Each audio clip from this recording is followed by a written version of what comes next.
Then another way we can glorify Allah is that we say Subhana Kallahumma wa Bihamdika wa tabaraka ismuka wa ta'ala jadduka wa la ilaha ghayruk. That glory and praise is to you, O Allah. Blessed is your name. Exalted is your majesty. None has the right to be worshipped but you. We can say these words at the beginning of salah. Another way is that we say Subhanallah, la sharika lah, lahul mulku wa lahul hamd, wa huwa ala kulli shay'in qadir, la hawla wa la quwwata illa billah, subhanallahi wa bihamdi. Abu Dharr radiallahu anhu reported that these words are words which Allah subhanahu wa ta'ala loves the most.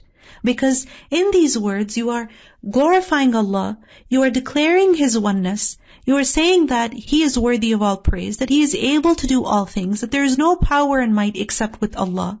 And again you glorify and praise Allah.